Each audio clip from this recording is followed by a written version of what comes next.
YouTube, how's it going? It's your guy Nutsy Poo back with another video today, and in today's video we're going to focus in on my favorite Team Affinity 3 players from the new Team Affinity program that just dropped this last Monday. I took a couple of days, I digested them, got a chance to use a handful of them, or a lot of them I guess I should say, and now it's time for me to rank them. I'm going to be focusing on both position players and pitchers in this video. I'll probably do like my top 6 hitters and maybe my top 4 or 5 pitchers. Outside of it, this was a fantastic program dropped by Sony San Diego. They absolutely are killing the content this year like always. Let's go ahead and take a look at my favorite cards. But before we do, be sure to leave a like on this video, and also feel free to subscribe to the channel if you guys are new. YouTube tells me about 55% of the people who watch my videos are not subscribed to the channel. What are you doing? Without much further ado, let's get into it. All right, so at number 6 for position players, we're going to kick off with position players. At number 6, I have Trey Turner. This Trey Turner card is absolutely incredible. That 99 speed, 92 stealing, 99 base running aggressiveness, coupled with juiced hitting stats for Trey Turner, 110, 125 contact, 99, 85 power, that'll play. He has pretty good secondary positions as well. The one thing I will say is they kind of did Trey dirty fielding-wise, 72, 73, 70, 70. This card is good, but it'd be even better. It might be the best card in Team Affinity if its fielding was a little bit better. I don't feel comfortable playing him at really shortstop or second. At second base, he's already made a couple errors for me, so I mean, it is what it is. If you can handle his fielding, this card should hit very, very well for you. He should be an on-base machine. Next, we have a sleeper pick. I haven't seen many people talk about this card, but I think Eduardo Escobar from the Arizona Diamondbacks is absolutely disgusting. The best thing about Eduardo Escobar is he's so versatile as a player. He can play at third, first, second, short, left field, or right field. That's virtually every position on the field except for center field and catcher. Plus, he has a very, very glitchy switch swing. You couple that with good hitting attributes and very respectable fielding attributes, Eduardo Escobar is someone you could stash on your bench and have him for any utility situation that you need. That's why I love this Eduardo Escobar card and why I'm going to be using him a lot this year. At number 4, I have Nicholas Castellanos. This card is pretty gross. You look at those hitting attributes and you're like, man, he is just juiced. They absolutely juiced him against righties and lefties. The good news about this Nicholas Castellanos card, and part of the reason I think he can run into the starting lineup for some people, is because his secondary positions include both first base and third base. And if you can throw him there and his fielding won't hurt you as bad, and his swing does absolute work, this is a great card. Little tall at 6'4", so he's going to have a pretty good strike zone, or a pretty big strike zone, I should say, but I love this Nicholas Castellanos card. At number 3, I have Aaron Judge. Aaron Judge's cards generally play really, really well. The big hit on him, of course, is he's 6'7". That makes his swing a little bit hard to control. It makes his strike zone huge. But you look at his hitting attributes and you couple that with elite defensive attributes in right field or left field, and this Aaron Judge is going to fit into a lot of people's lineup for a long time, especially when you start paralleling him and see those attribute upgrades. Aaron Judge, this card is nasty, like it's pretty nasty every year. I'd imagine a lot of people are going to be using it. At number 2 for position players, I have Salvador Perez. Honestly, I thought Kyle Schwarber was going to be an endgame catcher. I didn't know if they were going to be able to put out a catcher card that could replace him in a lot of people's lineups. And then they go and drop this Salvador Perez card, and there goes Kyle Schwarber, at least platooning Kyle Schwarber.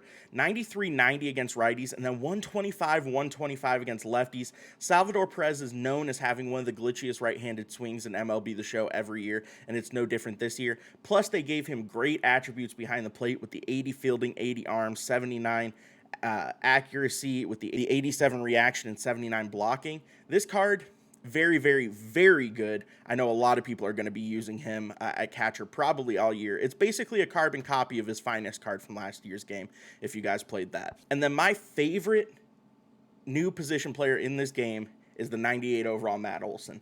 In my opinion, Matt Olson has one of, if not the best swings in MLB The Show every single year. You give him 91 contact against both sides, over 100 power. He's going to have 109 power fully paralleled against righties and 119 against lefties. Elite defense at the first base position. I love Matt Olson's card. His live series card was super underrated, and now they just gave him a juiced version of that. This might be my end game first baseman personally. I know they dropped Vlad, and I know they dropped Pete Alonso and then Eddie Murray, so there's not a lot of people that are going to give this Matt Olson a fair shot in their lineups, but I would really strongly urge you guys to. There's not very many good lefty bats in the game right now, so Matt Olson could be a sneaky good for a lot of people. All right, now let's go check out some of the pitchers that they dropped with this new update, and we're going to start here with Gregory Soto. Gregory Soto, relieving pitcher for the Detroit Tigers. His pitch mix is really, really good. Sinker, slider, four-seam, changeup, that will play. That's one of the better pitch mixes in the game. If you gave him like a splitter or something, that's the only thing I could think that make it better. He has 123 hits per nine with 113 Ks per nine. His control is a little bit suspect at times, 72, 87, 57, 25. Not great, but the break is nasty on both the sinker and the slider. But the big thing about this Gregory Soto card is if you go down, you see that he is outlier 1. That means his sinker is going to hit triple digits consistently. Sinker is still the meta in this game. It's really hard to hit him. This Gregory Soto is going to be great because of it. Then you have this Josh Hader card, and Josh Hader's live series card stayed in a lot of people's lineup up to this point. He has 125 hits per nine, 125 Ks per nine, and 125 pitching clutch. You couple that with four-seam slider. They gave him his changeup on this card.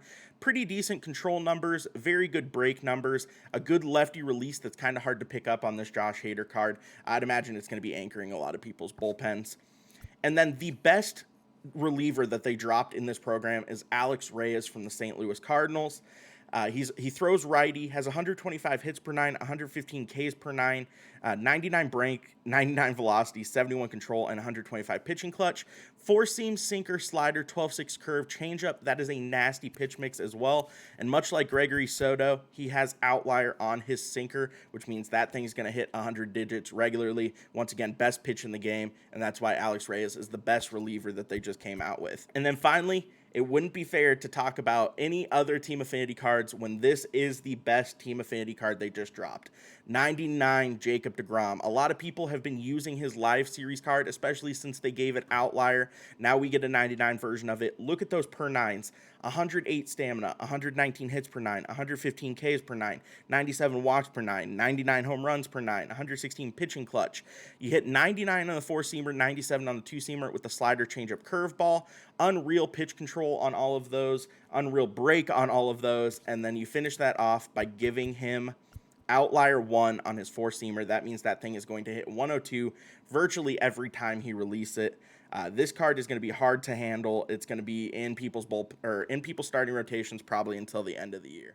Overall, I'm really, really happy with the Team Affinity 3 drop. I think a lot of these cards, and a lot of the cards I didn't mention today, are still very viable online. I'd imagine for like the next month, all you're going to see is virtually all all-star cards in people's lineups. So until they start dropping more legends that are kind of juiced 99 overalls, you're going to see a lot of people rocking these all-star teams. I'm really happy with this content drop. Let me know in the comments below how you guys feel about it, whether you think or who you think are the best cards and what people you're going to be rocking moving forward. Like I said earlier, feel free to drop a like on this video and also subscribe to the channel if you are new. I also stream over on Twitch. My Twitch link is in the description down below. I stream Mondays through Thursdays at 8:15 Eastern Time at night. My Twitter and TikTok links are also in the description below. Check me out over on those. TikTok's up to 56 or 57,000 followers at this point, which is absolutely bonkers. Until next time, guys, I'm going to keep pumping out this YouTube content for you. We'll catch you on the flip side. Stay safe out there. Peace.